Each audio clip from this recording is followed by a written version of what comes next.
ఆధ్యాత్మిక క్షేత్రంలో అపచారం, దానికి శాంతి హోమం సంప్రోక్షణతో పరిహారం.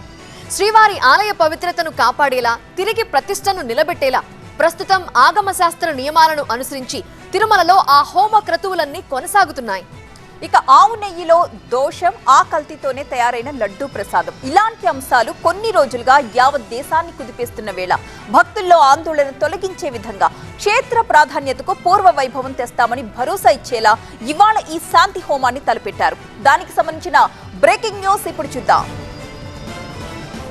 తిరుమలలో శాంతి హోమం కొనసాగుతోంది. విమాన ప్రాకారం దగ్గర 3 హోమగుండాలతో మహా క్రతువు కొనసాగిస్తున్నారు. ముందు శాంతి హోమం, తరువాత వాస్తు హోమం అర్చకులు నిర్వహిస్తున్నారు. నెయ్యి వాడకం జరిగిన అన్ని చోట్ల కూడా సంప్రోక్షణ కార్యక్రమం కొనసాగుతోంది. అన్నప్రసాదాల పోటు, బూందీ పోటు, లడ్డూ పోటులో ప్రోక్షణ నిర్వహించారు అర్చకులు. పంచగవ్యాలతో ఆలయం ఉగ్రాణంలో వాస్తు శుద్ధి నిర్వహించారు అర్చకులు. సంప్రోక్షణతో ఉదయం 6 గంటల నుండి 8 గంటల వరకు పోటులో అన్నప్రసాదాల తయారీని నిలిపివేశారు సిబ్బంది. ప్రత్యేక గంట తరువాత శ్రీవారికి అన్నప్రసాదాల తయారీ ప్రారంభించారు. శాంతి హోమం తరువాత ఆవాహన చేసుకుని దినుసులను స్వామివారి దగ్గర పెట్టి కుంభ ప్రోక్షణ నిర్వహించనున్నారు అర్చకులు.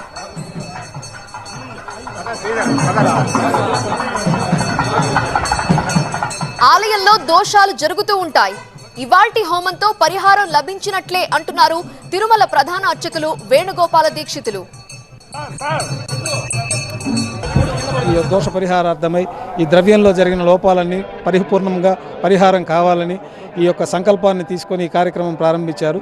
అందులో భాగంగా పుణ్యావచనము, తర్వాత విశ్వక్షేణ ఆరాధన, సజ్జంకురార్పణ, రక్షాబంధనము, ఈ పంచగవ్య ఆరాధన. పంచగవ్య ఆరాధన అంటే ఆవు పాలు, ఆవు పెరుగు, ఆవు నెయ్యి, ఆవు పేడ, ఆవు పంచకం అంటే ఆవు మూత్రము, వీటన్నిటికీ ప్రత్యేకమైన పూజలు చేసి ఆ పవిత్రమైన పంచగవ్య ద్రవ్యాన్నంతా కూడా మనం ఈ నెయ్యి ఉపయోగిత ప్రాంతాల్లో అంతా ప్రోక్షణ చేయడం జరిగింది. కాబట్టి పవిత్రోత్సవాలు ముందే జరిగింది కాబట్టి, పవిత్రోత్సవాలు తర్వాత జరిగినాయి కాబట్టి భక్తులు ఎవరు ఆందోళన చెందాల్సిన అవసరం లేదు. స్వామివారి అనుగ్రహంతో సకల దోషాలు ఈ కార్యక్రమంతో పూర్తి అయిపోయినట్లే భావించాలి.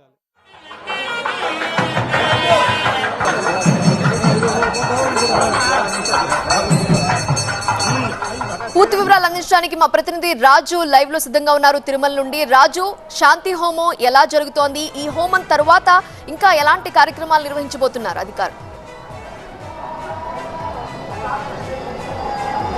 ఉదయం 6 గంటల నుంచి 10 గంటల వరకు కూడా శాంతి హోమం జరుగుతుంది. ఈ శాంతి హోమం 3 గుండాలను ఏర్పాటు చేసి, అంటే ఏదైతే హోమగుండాల్లో 3 గుండాల్లో ఒకటి వాస్తుదోషం కూడా వెళ్ళాలి కాబట్టి వాస్తు హోమాన్ని కూడా నిర్వహించిన పరిస్థితి కనిపిస్తోంది. అయితే ఈ 3 హోమాలకు సంబంధించి 8 మంది అర్చకులు, మరోవైపు ఆగమ కమిటీ సభ్యులు వాళ్ళ పర్యవేక్షణలోనే కొనసాగుతుంది.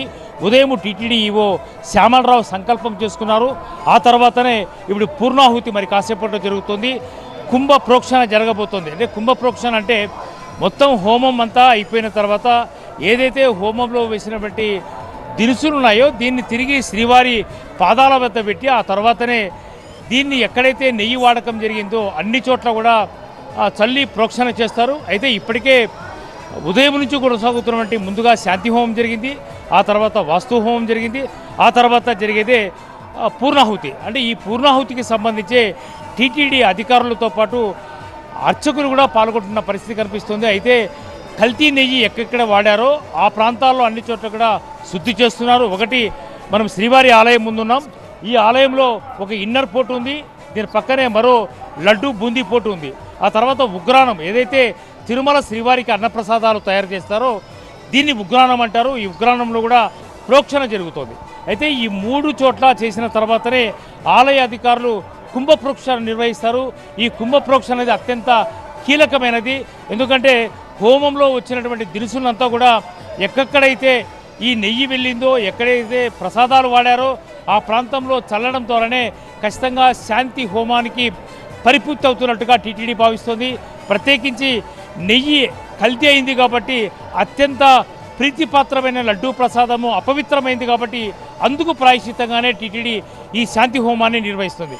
అయితే ఇప్పటికే టీటీడీ చెప్తోంది జూను జూలై నెలలోనే ఈ నెయ్యిని వాడారు కాబట్టి ఆగస్టులో ఇప్పటికే పవిత్రోత్సవాలు చేశారు. ఏడాది పొడవునా శ్రావణ మాసంలోనే ఈ పవిత్ర ఉత్సవాలు చేస్తారు. ప్రత్యేకించి పవిత్ర ఉత్సవాలకు ప్రధాన కారణము ఏడాది పొడవునా స్వామివారి ఆలయంలో అర్చకుల ద్వారా కానీ ఆలయ అధికారుల ద్వారా కానీ ఏ రకమైనటువంటి పొరపాటు జరిగినా ఆ పొరపాట్లకు నివృత్తి కలిగించే విధంగానే పవిత్రోత్సవాలు ఏడాది పొడవునా నిర్వహిస్తారు. అయితే ఇప్పటికే జూన్ జూలైలో జరిగినటువంటి పవిత్రోత్సవాల వల్ల ఖచ్చితంగా ఇప్పటికే ఏదైతే దోషం ఉందో దోషం విముక్తయింది. అయితే అనేక అనుమానాలు దేశవ్యాప్తంగా హిందూ భక్తులంతా టీటీడీ వైపు చూస్తున్నటువంటి పరిస్థితుల్లో టీటీడీ నివృత్తి ఏమి చేయబోతోంది? శాంతి హోమం ద్వారా ఖచ్చితంగా లడ్డు అపవిత్రమైంది అంటే, ఖచ్చితంగా నైవేద్యాలు అపవిత్రమైనాయి అంటే ఏ రకమైనటువంటి పరిహారం చెల్లించబోతోంది? ఖచ్చితంగా భక్తులకు తెలియాలి కాబట్టి భక్తుల్లో ఉన్నటువంటి అపోహను నివృత్తి చేసేందుకు టీటీడీ ఈ నిర్ణయం తీసుకుంది. దాదాపు 4 గంటల పాటు ఈ శాంతి హోమం జరిగింది. ఈ శాంతి హోమం మరి కాసేపట్లోనూ ముగుస్తుంది. పూర్ణాహుతి తర్వాత కుంభ ప్రోక్షణ కూడా జరగబోతోంది. Right Raju, thank you.